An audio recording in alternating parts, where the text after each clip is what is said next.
David, mon chéri, je suis ravi que tu aies pu venir, m'a dit ma tante Elena avec ce sourire faux que je connaissais depuis mon enfance, en me saluant à la porte du cabinet d'avocat. Elle n'a même pas attendu ma réponse avant de se retourner et de murmurer quelque chose à mon cousin Roberto, qui a discrètement fait signe aux autres membres de la famille dispersés dans l'élégante salle d'attente. J'étais là pour la lecture du testament de ma grand-mère Marina, décédée 2 semaines auparavant. Une femme qui avait bâti un empire de restaurants à partir de rien et qui m'avait toujours traité comme si j'étais spécial, même lorsque le reste de la famille me considérait comme le petit-fils à problème qui avait choisi d'être enseignant plutôt que directeur. Je m'appelle David, j'ai 32 ans, et toute ma vie adulte, j'ai entendu des blagues sur le fait que j'avais gâché mon potentiel en choisissant d'éduquer des enfants plutôt que de diriger une entreprise. Surtout venant de cette même famille qui feignait maintenant de regretter profondément la perte de la matriarche. L'avocat, un homme sérieux aux lunettes dorées, nous a appelés dans le salon principal. Nous étions 15 personnes au total, oncles, cousins, conjoints, tous vêtus de noir et affichant des expressions solennelles. « Commençons », a-t-il annoncé en ouvrant un porte-documents en cuir. Le testament de Marina Santos est très précis dans ses dispositions. Il a commencé par lire les dispositions mineures. À Elena, la maison de vacances à Cabo Frio.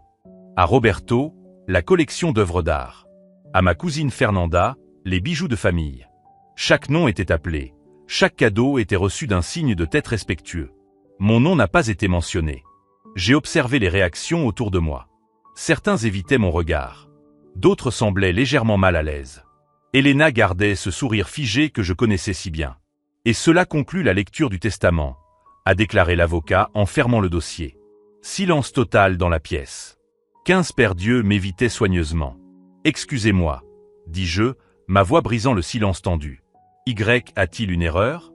Ma grand-mère ne m'a rien laissé? Elena s'avança rapidement. David, mon chéri, tu sais comment était ta grand-mère. Elle était pragmatique. Elle savait que tu avais une bonne situation à l'école, que tu n'avais pas besoin d'eux. Pas besoin de quoi? L'interrompis-je. L'avocat regarda Elena avec embarras, puis moi.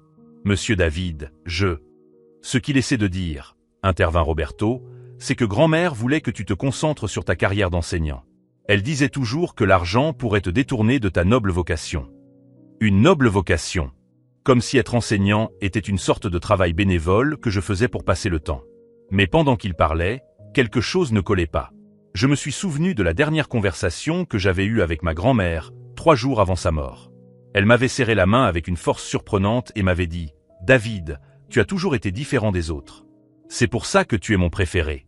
Et les préférés méritent des cadeaux spéciaux. » Je regardais l'avocat, qui semblait de plus en plus mal à l'aise. Puis-je voir l'original du testament? Ce n'est pas nécessaire, dit rapidement Elena. David, s'il te plaît, ne rends pas les choses plus difficiles qu'elles ne le sont déjà. Mais je vis quelque chose dans les yeux de l'avocat.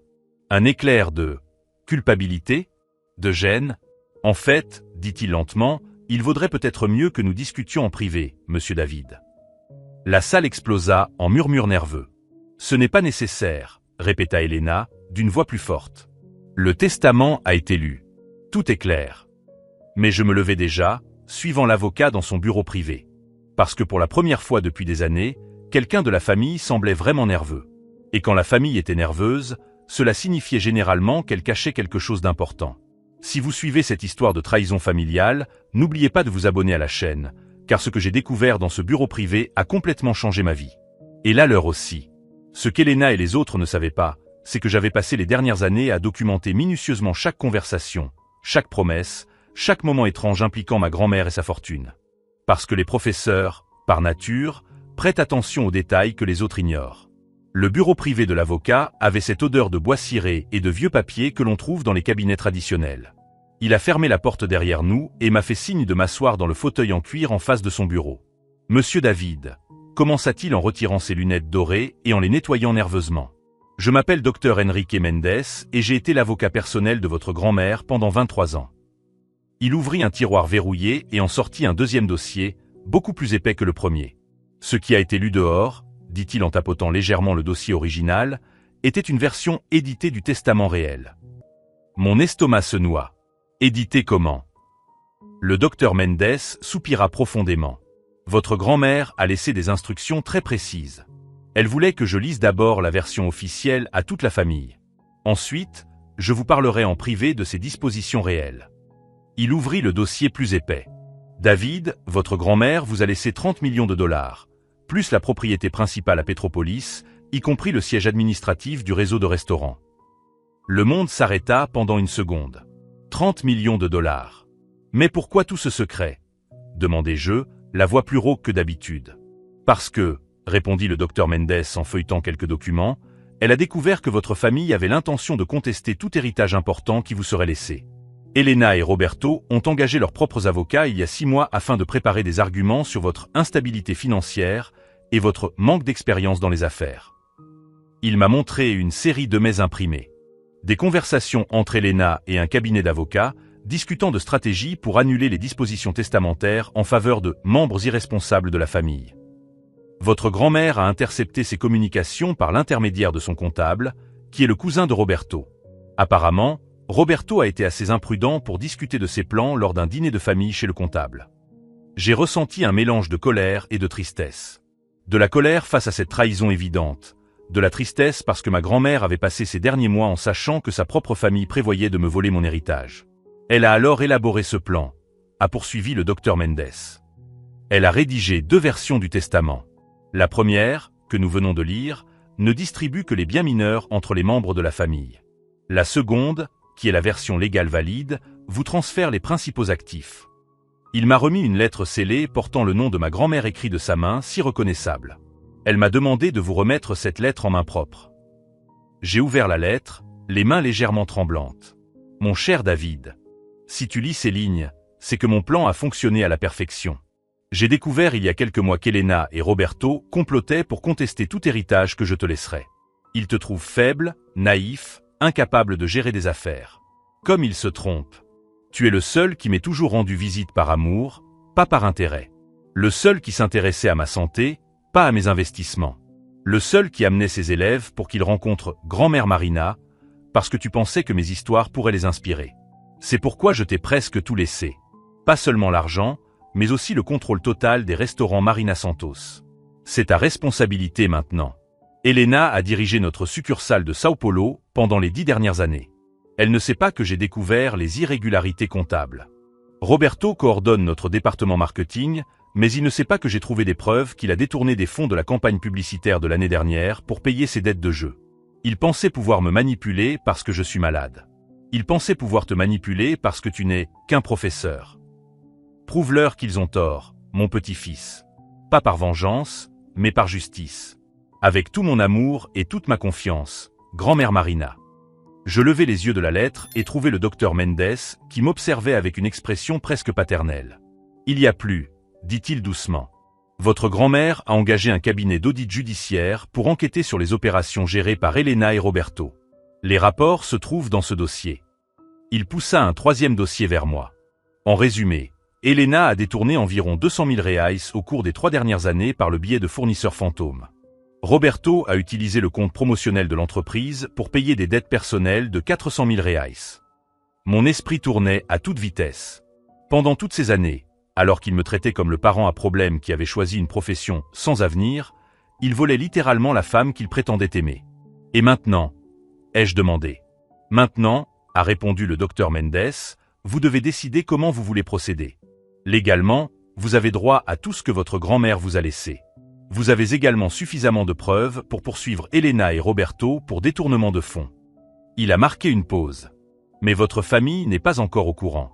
Pour eux, vous restez le petit-fils qui est reparti les mains vides après la lecture du testament. Je regardais par la fenêtre du bureau.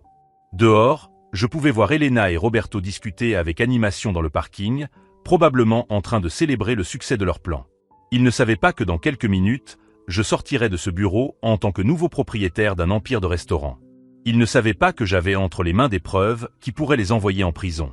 Et pour la première fois depuis des années, j'avais un avantage auquel ils ne s'attendaient pas. Ils continueraient à me sous-estimer jusqu'au moment où ils découvriraient la vérité. Le docteur Mendes se pencha vers moi. David, votre grand-mère a laissé une dernière instruction. Elle a dit que vous sauriez quand le moment serait venu de révéler la vérité. Que vous comprendriez la différence entre une justice précipitée et une justice véritable. Je pliai soigneusement la lettre et la glissai dans la poche intérieure de ma veste. Docteur Mendes, dis-je d'une voix ferme et résolue, pour l'instant, personne d'autre ne doit être au courant de cette conversation. Il acquiesça avec un petit sourire. Je m'attendais à ce que vous disiez cela. J'aurai besoin de temps pour digérer tout cela et décider de la meilleure façon de procéder. Bien sûr. Mais David, dit-il en se levant, votre grand-mère avait raison à votre sujet. Elle disait que vous étiez le seul à avoir suffisamment de sagesse pour utiliser le pouvoir à bon escient. Je quittai le bureau privé avec 3 dossiers cachés dans mon manteau et une sensation complètement nouvelle qui coulait dans mes veines. Ce n'était pas seulement de la colère ou de la satisfaction. C'était la compréhension cristalline que, pour la première fois de ma vie, j'avais plus de pouvoir qu'eux. Et ils n'avaient aucune idée de ce qui allait se passer. Lorsque je suis sorti du bureau du Dr Mendes et que je suis retourné dans la salle d'attente, j'ai découvert une scène qui m'a retourné l'estomac. Elena et Roberto étaient enlacés, chuchotant entre eux avec des sourires qu'ils ne pouvaient dissimuler. Prima Fernanda me regardait avec une expression de fausse pitié, comme si j'étais un chien perdu sous la pluie. « David, mon chéri », m'a dit Elena en s'approchant et en posant sa main sur mon épaule avec une gentillesse théâtrale. « Je sais que tu dois être bouleversé, mais tu dois comprendre que grand-mère a toujours été très pragmatique. Elle savait que tu avais une vie bien organisée en tant que professeur. » Roberto nous rejoignit, faisant teinter ses clés de voiture d'un air désinvolte. « Exactement, cousin.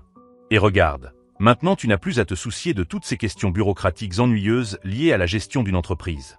Tu peux te concentrer sur ce que tu aimes vraiment faire. Ce que j'aimais vraiment faire. Comme si enseigner était un passe-temps que je pratiquais pendant mon temps libre. »« Vous avez raison, » répondis-je en esquissant un faible sourire. Je pense que grand-mère savait ce qu'elle faisait. La satisfaction sur leur visage était presque palpable. Elena échangea un rapide regard avec Roberto, et je vis à ce moment précis à quel point ils étaient soulagés. Ils pensaient que j'avais gobé toute l'histoire, que je rentrais chez moi les mains vides et le cœur brisé. « C'est bien que tu comprennes, » dit Elena en me serrant une nouvelle fois l'épaule. « Maintenant, Roberto et moi avons quelques questions administratives à régler avec le Dr Mendes. Des détails techniques concernant la transition des restaurants, rien qui ne t'intéresse. » Des détails techniques. Ils étaient probablement en train de se partager le butin qu'ils pensaient avoir conquis. « Bien sûr, » ai-je répondu. « Je vais y aller alors. J'ai des cours à préparer pour demain. » Je suis sorti du bâtiment et j'ai marché lentement jusqu'à ma voiture, sachant qu'il m'observait par la fenêtre. J'ai gardé les épaules voûtées, la tête baissée, jouant parfaitement le rôle du petit-fils rejeté et vaincu. Mais quand je suis arrivé chez moi, la première chose que j'ai faite a été d'étaler tous les dossiers que le Dr Mendes m'avait donnés sur la table de la cuisine. Pendant les 3 heures qui ont suivi, j'ai lu chaque document, chaque email, chaque rapport d'audit. Le tableau qui se dessinait était encore pire que ce que j'avais imaginé. Elena n'avait pas détourné seulement 200 000 reais. Le rapport détaillé révélait un système de fraude systématique qui remontait à 5 ans. Des fournisseurs fantômes, des factures en double, des employés fantômes sur la liste des salaires. Le total s'élevait à près de 700 000 reais. Roberto était encore plus créatif. En plus d'utiliser le compte promotionnel pour payer ses dettes de jeu, il avait créé une société de marketing fictive qui fournissait des services au restaurant de la famille. Une entreprise qui n'existait que sur le papier, mais qui recevait des paiements mensuels substantiels. Mais la découverte qui m'a le plus choqué se trouvait dans un dossier séparé. Il s'agissait d'une correspondance entre Elena et un investisseur de Sao Paulo, discutant de la vente de 2 restaurants de la chaîne à l'insu de ma grand-mère. Il vendait littéralement son patrimoine tout en prétendant le gérer. J'ai pris mon téléphone et j'ai appelé mon ancienne collègue, Patricia, qui travaillait désormais comme journaliste d'investigation pour le journal Estadão. Nous étions amis depuis l'université et je savais que je pouvais lui faire confiance. « David » a-t-elle répondu dès la 2e sonnerie. « Quelle surprise ! Comment vas-tu ?»« Salut, Pat. Je vais bien, mais j'ai besoin d'un service.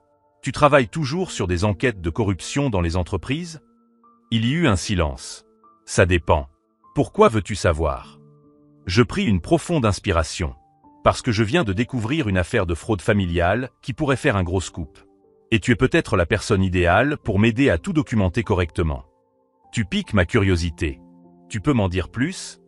Je lui expliquai rapidement la situation, sans entrer dans les détails, mais suffisamment pour éveiller son intérêt journalistique. « David, c'est grave. Si vous avez des preuves solides de détournement de fonds et de fraude, nous parlons de crimes qui peuvent entraîner des peines de prison. » Je sais. Et j'ai toutes les preuves. La question est, comment faire sans qu'il se doute que je suis au courant ? Patricia est restée silencieuse pendant quelques secondes, réfléchissant clairement à l'information. Premièrement, tu dois faire des copies de tout et les conserver en lieu sûr. Deuxièmement, Ne confronte personne pour l'instant.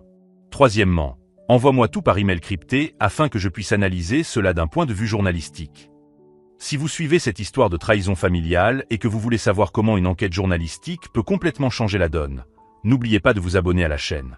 Ce soir-là, j'ai scanné tous les documents et créé plusieurs copies numériques que j'ai enregistrées sur différents services cloud et envoyées à Patricia via un système de messagerie crypté qu'elle m'avait indiqué. Mais c'est en rangeant les papiers que j'ai trouvé quelque chose qui a complètement changé ma perspective sur toute la situation. Au fond du dossier, il y avait une lettre manuscrite de ma grand-mère qui m'était adressée, datée d'une semaine seulement avant sa mort. Une lettre que le docteur Mendes n'avait pas mentionnée. Mon cher David, si tu lis ceci, c'est que mon plan a fonctionné et que tu as découvert la vérité sur Elena et Roberto. Mais il y a autre chose que tu dois savoir. Ils n'ont pas commencé à voler par cupidité. Ils ont commencé parce qu'ils font l'objet d'un chantage. Roberto doit 400 000 reais à des personnes très dangereuses. Elena subit des pressions de la part de son ex-mari, qui menace de révéler un scandale de son passé s'il ne reçoit pas régulièrement de l'argent. Je ne justifie pas ce qu'ils ont fait. Mais je veux que tu comprennes que parfois, les gens font des choix désespérés lorsqu'ils se sentent acculés. La décision d'utiliser ou non ces informations t'appartient, mon petit-fils. Tu peux les détruire complètement, et ils le mériteraient. Ou tu peux trouver un moyen de sauver notre famille, en punissant les coupables mais en leur offrant une chance de se racheter. Je compte sur ta sagesse pour faire le bon choix. Avec tout mon amour, grand-mère Marina. Je posai la lettre sur la table et m'adossai à ma chaise. Même après sa mort, ma grand-mère continuait de me surprendre par sa capacité à voir au-delà des apparences. Soudain, la simple vengeance ne me semblait plus suffisante. Si je dénonçais Elena et Roberto, je risquais de mettre leur vie en danger. Roberto devait de l'argent à des usuriers et Elena était victime de chantage. Mais cela ne signifiait pas qu'il s'en tirerait à bon compte. Cela signifiait que j'avais besoin d'un plan plus sophistiqué. Un plan qui résoudrait le problème à la racine, protégerait notre famille, mais garantirait qu'ils paient correctement pour ce qu'ils avaient fait. J'ai pris un nouveau cahier et j'ai commencé à écrire.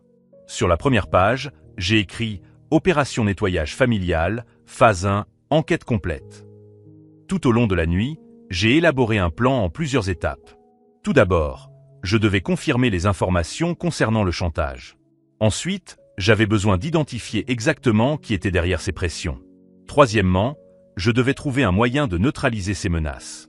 Et quatrièmement, je devais confronter Elena et Roberto en position de force absolue. Au lever du soleil, j'avais un plan complet. Il ne s'agissait pas seulement de récupérer l'argent volé ou de punir les coupables. Il s'agissait de nettoyer notre famille de toutes les influences toxiques et de veiller à ce que rien de tel ne se reproduise. À 7 heures du matin, j'ai appelé Patricia. Changement de plan, lui ai-je dit lorsqu'elle a répondu. J'ai besoin de plus qu'un simple article. J'ai besoin d'une enquête approfondie, y compris la recherche des maîtres chanteurs et des usuriers. David, m'a-t-elle répondu, avec une pointe d'inquiétude dans la voix, tu t'aventures en terrain dangereux. Je sais. Mais pour la première fois de ma vie, j'ai suffisamment de ressources et d'informations pour régler ce problème une fois pour toutes. Et tu es sûr de vouloir faire ça tout seul. J'ai regardé les dossiers éparpillés sur mon bureau, la lettre de ma grand-mère, le plan que j'avais passé toute la nuit à élaborer. Je ne suis pas seul, ai-je répondu. J'ai la vérité de mon côté. Et parfois, la vérité est l'arme la plus puissante qui soit. Patricia soupira. D'accord. Mais on fera ça à ma façon. De manière professionnelle, avec des renforts, et sans prendre de risques inutiles. Parfait. Parce que ce que Elena et Roberto ne savent pas, c'est qu'ils viennent de réveiller un professeur qui a passé des années à étudier la stratégie, la planification et l'exécution de projets complexes. Je raccrochai le téléphone et regardai par la fenêtre. C'était une belle journée ensoleillée, parfaite pour commencer l'opération la plus importante de ma vie. Elena et Roberto pensaient avoir gagné. Que le petit-fils professeur avait été facilement écarté et qu'ils pouvaient désormais gérer librement les affaires qu'ils avaient volées. Ils n'avaient aucune idée que la véritable guerre ne faisait que commencer. Et cette fois, j'avais tous les atouts en main. Au cours des 10 jours suivants, j'ai transformé ma maison en centre d'opération. Patricia m'a enseigné les techniques de base du journalisme d'investigation et, ensemble, nous avons dressé un tableau détaillé de tout ce qui se passait. La première étape consistait à confirmer les informations concernant le chantage. Patricia avait des contacts dans divers domaines, notamment un ancien policier qui travaillait désormais comme détective privé. En 48 heures, nous avions les noms, adresses et casiers judiciaires des usuriers qui faisaient pression sur Roberto. L'ex-mari d'Elena était encore plus intéressant. Marcos Villa, Un comptable qui avait été arrêté pour fraude fiscale 3 ans auparavant. Apparemment, Elena l'avait aidé à dissimuler certains de ses crimes, et il utilisait maintenant cela comme moyen de pression pour lui soutirer régulièrement de l'argent.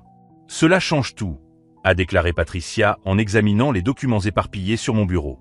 Si nous obtenons des preuves directes du chantage, Elena et Roberto pourraient être reclassés comme victimes à certains égards. Mais ils sont toujours coupables de détournement de fonds, répondis-je. Le chantage explique le mobile, il ne justifie pas le crime. Pendant que nous enquêtions, Elena et Roberto continuaient à fonctionner normalement. Je vis Elena publier des photos sur les réseaux sociaux de réunions administratives dans des restaurants, posant comme la nouvelle chef de famille. Roberto publia un article sur LinkedIn sur l'innovation dans la gestion familiale d'entreprise. Leur arrogance était presque comique. Ils pensaient avoir éliminé le seul obstacle entre eux et le contrôle total de l'empire de ma grand-mère. Au cours de la 2e semaine, j'ai mis en œuvre la première phase de mon plan. J'ai appelé le comptable principal du réseau de restaurants, M. Augusto, qui connaissait ma famille depuis des décennies. « David, quelle surprise !» s'est-il exclamé lorsque je me suis présenté. « Je suis désolé pour la perte de votre grand-mère.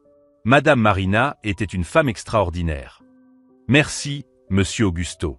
En fait, je vous appelle parce que j'aimerais mieux comprendre le fonctionnement des opérations financières des restaurants. Je sais qu'Elena et Roberto s'en occupent maintenant, mais en tant que petit-fils, j'aimerais m'impliquer davantage. » Il y eut un silence. « Bien sûr, David. Mais tu devrais en parler à Elena. C'est elle qui coordonne les questions administratives. » Je sais. Mais avant de lui parler, j'aimerais comprendre les chiffres de base. Le chiffre d'affaires mensuel, les principales dépenses, ce genre de choses. Juste pour ne pas avoir l'air complètement perdu dans la conversation. Monsieur Augusto accepta de m'envoyer un rapport sommaire. Il ne s'agissait pas d'informations confidentielles, mais seulement de données générales que tout membre de la famille avait le droit de connaître. Lorsque j'ai reçu le rapport, les divergences sont devenues encore plus évidentes. Les chiffres officiels que Monsieur Augusto m'avait envoyés ne correspondaient pas au montant que j'avais vu dans les documents d'audit judiciaire de ma grand-mère. La différence s'élevait à près de 200 000 reais pour le seul dernier trimestre. Si vous suivez cette enquête sur la corruption familiale et que vous voulez voir comment de petits détails peuvent faire tomber des stratagèmes millionnaires, n'oubliez pas de vous abonner à la chaîne. Patricia et moi avons passé le week-end à relier tous les points. Nous avions les preuves des détournements, l'identité des maîtres chanteurs, les rapports financiers officiels qui montraient les divergences, et maintenant, un comptable qui pouvait témoigner des irrégularités s'il était interrogé de manière appropriée. « David, a dit Patricia dimanche soir, tu dois prendre une décision. Soit nous passons par les voies officielles, police, justice, procédure formelle, soit nous faisons à notre manière. Quelle est la différence? Les voies officielles sont plus lentes, mais plus sûres. Notre méthode est plus rapide et plus efficace, mais elle comporte des risques. Je regardais tous les documents, photos et preuves éparpillées sur la table. Pendant 2 semaines, j'avais vécu et respiré cette enquête. Chaque découverte avait nourri ma détermination. À notre manière, dis-je. Mais faisons-le bien. Nous ne voulons pas seulement exposer Elena et Roberto. Nous voulons régler le problème dans son ensemble, y compris les maîtres chanteurs. Patricia sourit. Alors nous allons avoir besoin d'une aide professionnelle pour la prochaine étape. Elle passa un coup de fil et fixa un rendez-vous pour le mardi suivant avec quelqu'un qu'elle décrivit simplement comme un spécialiste des situations compliquées. Ce soir-là, avant de m'endormir, j'appelai le docteur Mendes. « David, comment gérez-vous tout cela ?»« Mieux que prévu. Docteur Mendes, j'ai besoin que vous gardiez le secret absolu sur notre conversation et sur l'héritage royal. Encore quelques semaines. » « Bien sûr. Puis-je vous demander pourquoi ? Parce que je vais faire le ménage complet avant de prendre officiellement les rênes. Et pour cela, j'ai besoin qu'Elena et Roberto continuent à se sentir en sécurité. » Quand j'ai raccroché, j'ai regardé par la fenêtre et j'ai vu les lumières de la ville. Quelque part dehors, Elena dormait paisiblement, pensant avoir obtenu tout ce qu'elle voulait. Roberto était probablement en train de planifier comment dépenser l'argent qu'il ne savait même pas avoir perdu. Mais mardi, notre opération allait entrer dans une phase complètement nouvelle. Une phase qui allait transformer irréversiblement toute la situation. Je pris la lettre de ma grand-mère et relis la dernière phrase. « Je fais confiance à ta sagesse pour faire le bon choix. » Enfin, je savais exactement quel était ce choix. La réunion eut lieu dans un café discret du centre-ville. Patricia arriva accompagnée d'un homme d'une 50aine d'années, aux cheveux gris, vêtu d'un costume simple, et dont les yeux semblaient cataloguer chaque détail de la pièce avant de s'asseoir. « David, voici Miguel Santos. » Ancien délégué de la police fédérale, il est aujourd'hui consultant en enquête d'entreprise. Miguel m'a tendu la main avec une poignée de main ferme. Patricia m'a parlé de votre situation. C'est intéressant comme les gens sous-estiment les professeurs. Pendant 2 heures, j'ai exposé toute l'affaire. Miguel a posé peu de questions, mais toutes pertinentes. Quand j'eus terminé, il se cala dans son fauteuil. Votre plan est bon, mais incomplet. Vous voulez résoudre le problème, mais vous ne pensez pas aux conséquences juridiques pour vous-même. Il expliqua que confronter directement les maîtres chanteurs pourrait nous mettre en danger. Il vaudrait mieux créer une situation où ils s'exposent eux-mêmes. Comment? Miguel sourit. Laissez-moi m'occuper de ça. Mais d'abord, nous devons forcer Elena et Roberto à se mettre dans une position où ils n'auront d'autre choix que d'agir désespérément. Le jeudi suivant, nous avons mis en œuvre la première phase. J'ai appelé Elena, jouant parfaitement le rôle du petit-fils confus et découragé. Tante Elena, j'ai réfléchi à ce que tu m'as dit au sujet de m'impliquer davantage dans les affaires familiales. Je devrais peut-être apprendre quelques notions de base. La satisfaction dans sa voix était presque audible. Oh, David, c'est merveilleux. Bien sûr que nous pouvons en discuter. Nous avons fixé une réunion pour le samedi dans le bureau administratif des restaurants. Elle ne savait pas que Patricia enregistrerait notre conversation depuis une voiture garée à l'extérieur, ni que Miguel avait discrètement installé des micros dans le bureau la veille au soir. Le samedi, je suis arrivé à l'heure. Elena était radieuse, vêtue d'un nouveau blazer et affichant une confiance que je ne lui avais jamais vue auparavant. « David, je suis si heureuse que tu aies enfin décidé de t'intéresser aux affaires familiales. » m'a-t-elle dit en me guidant à travers le bureau comme si elle en était la propriétaire. C'est juste qu'après la mort de grand-mère, j'ai réalisé que je devrais peut-être être plus responsable. Exactement. Ta grand-mère disait toujours que tu avais du potentiel, mais que tu devais mûrir. Pendant 40 minutes, Elena m'a fièrement expliqué comment elle modernisait les opérations. Sans le savoir, elle a détaillé chaque stratagème frauduleux qu'elle avait mis en place, utilisant des termes tels que optimisation des coûts et restructuration des fournisseurs. Roberto est arrivé au milieu de la conversation, tout aussi confiant. Cousin, Elena m'a dit que tu voulais en savoir plus sur l'entreprise. Ça tombe bien. Nous sommes en train de nous développer dans 3 nouvelles villes. Vous vous développez? Avec quel argent? Roberto et Elena ont échangé un regard rapide. Eh bien, a dit Roberto, nous avons quelques réserves que grand-mère avait mises de côté pour les urgences. Et quelques investisseurs intéressés, a rapidement ajouté Elena. C'est alors que j'ai décidé d'appuyer sur le bouton. Tant mieux. En fait, j'ai parlé à monsieur Augusto hier. Il a mentionné quelques divergences dans les rapports financiers et m'a demandé d'y jeter un œil. Le silence s'est immédiatement installé dans la pièce. Elena a cessé de sourire. Roberto s'est levé de sa chaise. Des divergences? A demandé Elena, la voix légèrement plus aiguë. Rien de grave, répondis-je avec désinvolture. Juste quelques chiffres qui ne correspondent pas entre ces rapports et, enfin, d'autres documents que j'ai trouvés. Roberto s'approcha. Quels autres documents? Je souris pour la première fois depuis le début de la conversation. Ceux que grand-mère gardait dans son coffre-fort personnel. Le visage d'Elena pâlit visiblement. David, je ne sais pas de quoi tu parles. Bien sûr que non, dis-je en sortant un dossier de ma veste. Parce que vous ne saviez pas qu'elle avait engagé des auditeurs judiciaires il y a 6 mois. Je posai le premier rapport sur la table. Elena s'assit lourdement. David, tenta Roberto, écoute, s'il y a une confusion, on peut expliquer. Vous pouvez m'expliquer les fournisseurs fantômes, les factures en double, la société de marketing qui n'existe que sur le papier? Roberto ouvrit et ferma la bouche plusieurs fois, comme un poisson hors de l'eau. Ou bien, ai-je poursuivi, vous préférez que je vous explique les prêteurs sur gage et l'ex-mari qui fait chanter? C'était comme si j'avais lancé une bombe dans la pièce. Elena s'est mise à pleurer. Roberto s'est redressé brusquement, expirant bruyamment. Comment as-tu? Murmura Elena. Tu as découvert? Grand-mère savait tout, Elena. Tout. Et elle a laissé des instructions très précises sur la marche à suivre. Miguel m'avait appris que le moment crucial serait celui où il se rendrait compte qu'il n'avait aucune issue. C'est alors qu'ils montreraient leur vraie nature. David, dit Roberto, la voix désespérée, tu ne comprends pas. Je devais de l'argent à des gens très dangereux. Ils ont menacé ma famille. Et toi, dis-je en regardant Elena, tu étais victime du chantage de Marcos. Elle acquiesça, les larmes coulant sur son visage. Pourquoi n'avez-vous pas demandé de l'aide? Pourquoi avez-vous volé votre propre grand-mère? Parce que, dit Elena entre deux sanglots, elle ne nous prenait jamais au sérieux. Elle pensait toujours que nous étions incompétents, irresponsables. Et vous l'étiez. Le silence qui suivit fut rompu par la sonnerie de mon téléphone. « Excusez-moi » dis-je en répondant. « Allô? David » c'était la voix de Miguel. « Nous venons d'arrêter Marcos Villa et 3 usuriers. Ils avouent tout en échange d'accords de dénonciation.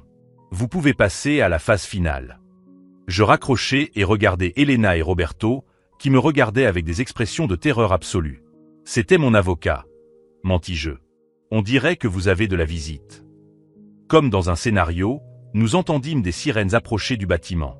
Roberto se leva et courut vers la fenêtre. « David, qu'as-tu fait? » Ce que grand-mère m'a demandé de faire. J'ai nettoyé la maison.